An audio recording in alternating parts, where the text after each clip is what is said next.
vlog. And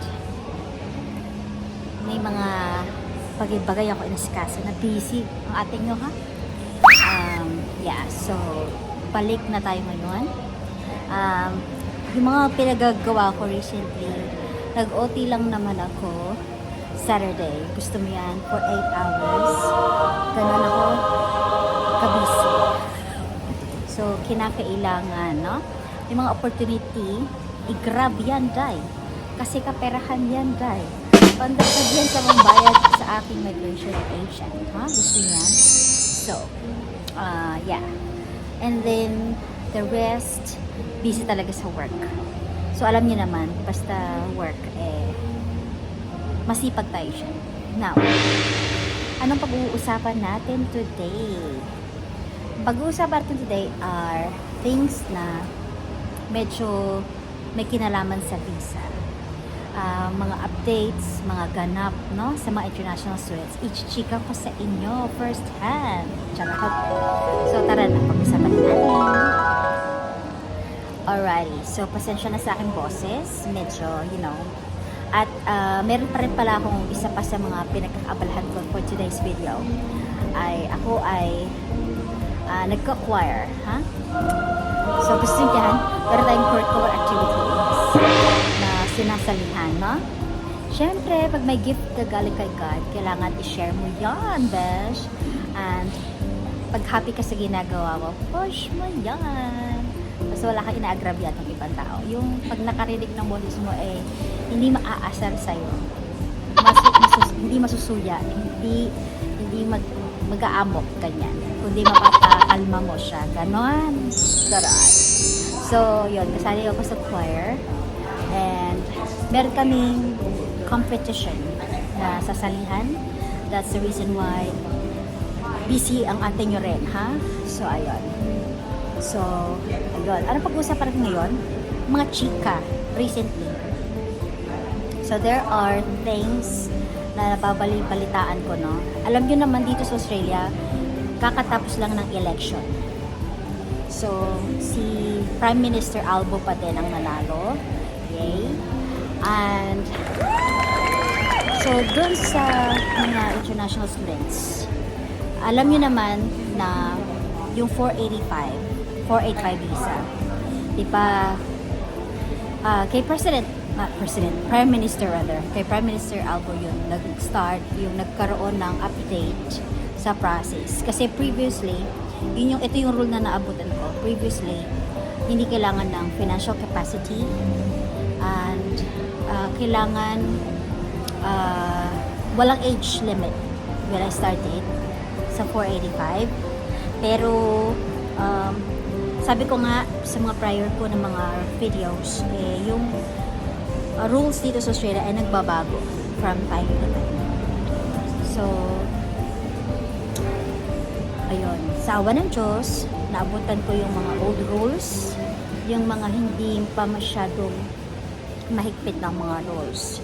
Panoorin nyo na lang iba kong vlogs, mga prior vlogs ko, kasi you will know what I am talking about. So for now, let's talk about the 485. 485 visa for international students. Nakukuha yun, diba, for once you finished your study, diba? So, not all courses nakakakuha ng 485. That's what I've mentioned previously. So, nagkaroon to ng update na hanggang 35 years old lang. So, kung ikaw ay graduate, kunyari, nag-start ka mag-aral dito, like 44. Let's say 44 years old. And then you will graduate after 2 years. So, syempre, di ba, 46 ka na, no? Ganyan. So, paano na? Tapos, ano na yon? Yung course mo is eligible to get the 485 visa.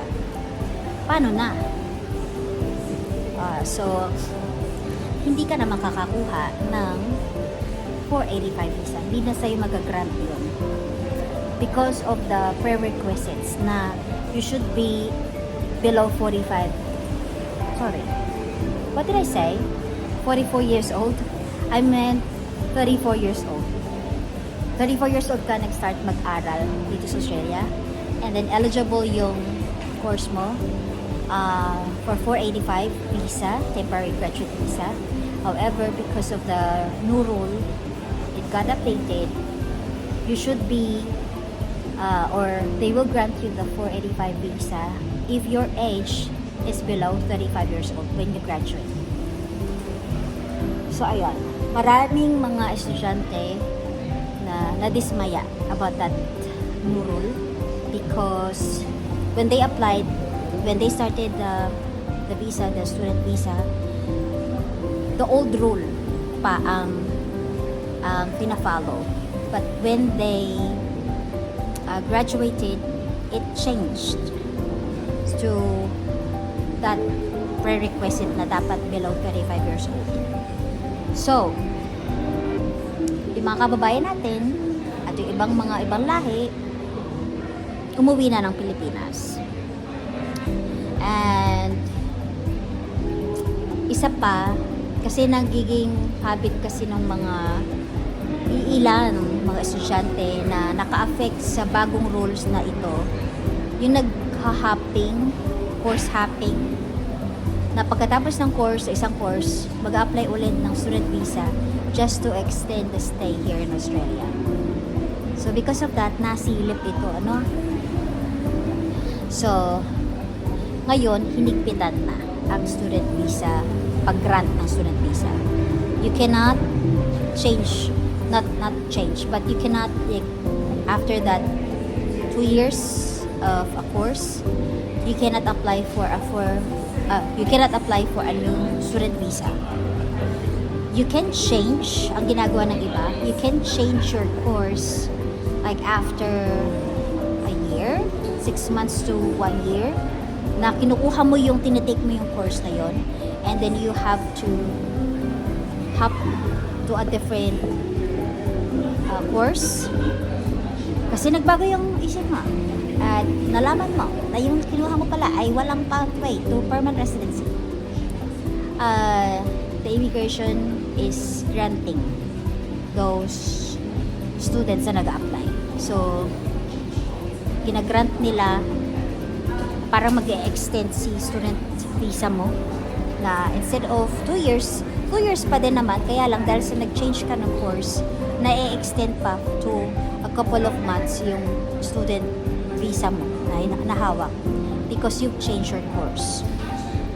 Pero tricky yun because you really need to have a migration agent to help you out with that because unless magaling ka mag-DIY, go push mo yan.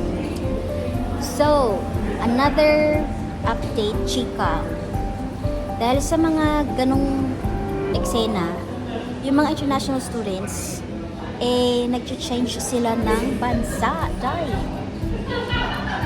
one of their options bigay ko siya yung mga options nila, Europe. So nag-apply sila ng student visa sa Europe, like Germany or Spain. May mga kakilala ako na nag-check ng mga prerequisites, mga requirements, and yung mga ganap-ganap sa Spain. And they mentioned na mahirap din makaharap ng work. Kasi nga, ano ang salita sa Spain? Ano? Meron tayo sa Pilipinas, Chabacano, and but not all know Chabacano or how to speak Chabacano. So, yun yung mga isa sa mga struggles. Pero may mga nagsasabi na madali daw mag-apply for permanent residency or working visa and going to permanent residency sa Spain ang mga may Philippine passport holders, which is kasi diba na-colonize tayo ng Spain, so Spaniards. So, meron silang parang pag-grant sa mga leeway, kumbaga, sa mga Pilipino na mag-a-apply ng permanent residency. And then, sa Germany, may mga anak-anakan ako sa Germany. Mga nursing naman ito. Nursing students / temporary working visa, nag-start sila sa Germany. Pero sa Pilipinas, they had to go on training talaga. Excessive training, especially sa language ng Germany. Before they relocated to Germany. So, nurse na sila sa Pilipinas, graduate sila, board passer sila, pero they still need to undergo that training, language training, German language training. Because parang meron dong score, natatandaan ko yung mga post ng mga anak-anak ko. Nag-post sila sa Facebook. Yun, may mga struggle sila, mga achievements nila sa training sa language ng German language. But looking at them, masaya sila doon sa Germany. And they're really successful. Yung isa, ER nurse. Yung isa, not ER, but sa mismong operating room. Nurse siya. And then yung isa, parang travel nurse. Yung isa, doon sa Germany. So, ayun. And then yung mga nakikita ko rin na mga nasa TikTok and Facebook na nag-upload. So, they've been successful sa ganong pathway. Meron New Zealand din na pathway, pero syempre, recession kasi sa New Zealand. So, yung mga nagsasabi na pumunta ng New Zealand, naiintindihan ko talaga yung mga international student doon or nag-start ng magiging international student doon at ngayon ay working visa na. Sila na yung nagsasabi talaga, huwag kayo pumunta sa New Zealand kasi recession. So, alam mo yun, may mga taong nag-encourage na pumunta ng New Zealand. Walang problema doon. Pero, pipiliin ninyo yung mga info. Kasi, alam niyo yun, maniniwala kayo doon sa mismong doon nakatira. Maniwala kayo hindi dahil sa kilala lang tong taong to or whatever. Hindi nyo alam. Hindi siya doon nakatira. Alam nyo na yung sinasabi ko sa mga fan ng migration process, lalo na mga international students. So, huwag kayo maniniwala. Maniniwala kayo doon sa mga nagwa-vlog na naando doon na. Pero din, meron din mga nagwa-vlog din naman. Aminado naman ako. May mga nagwa-vlog din na nandoon nakatira. Pero, mga, din yung info na binibigay nila. Medyo taliwas sa mga ganap. So, be careful. Mag-iingat tayo sa mga pinaniniwalaan natin, sa mga pina-follow natin, okay? Minsan for the content na lang, so wag ganon.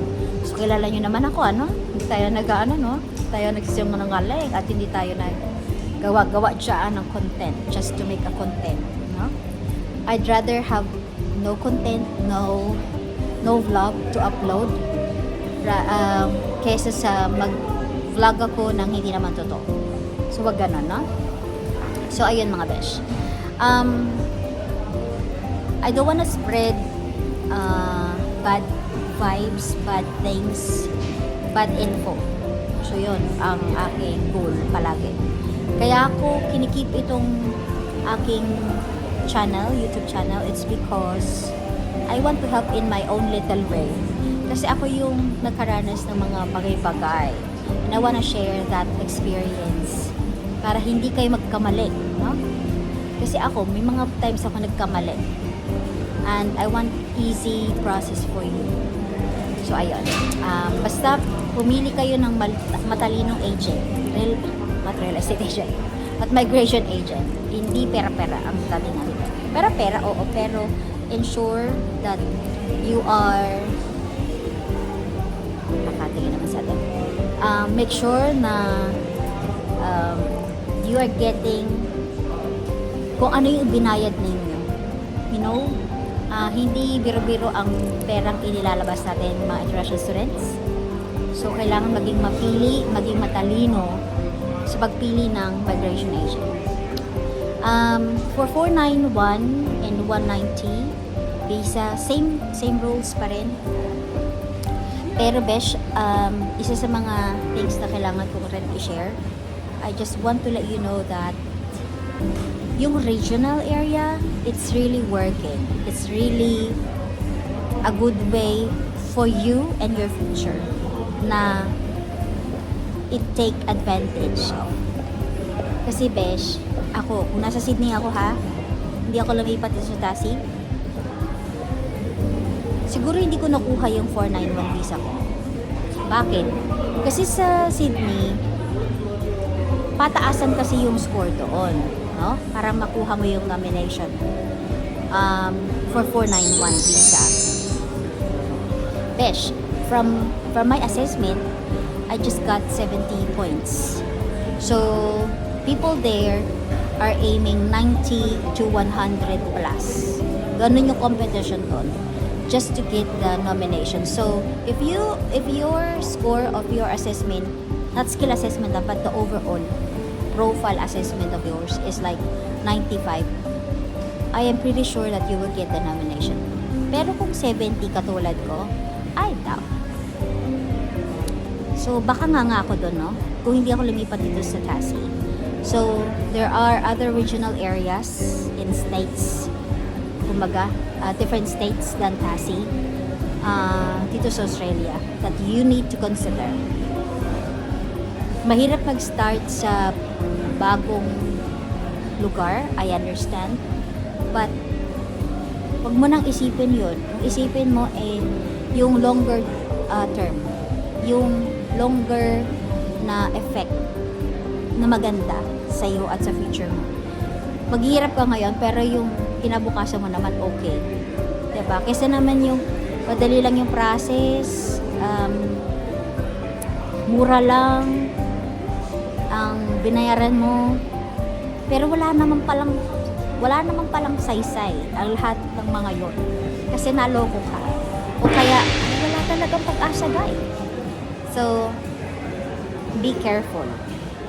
Be careful kung kanino mo i-entrust ang iyong pera, ang iyong portfolio. Okay?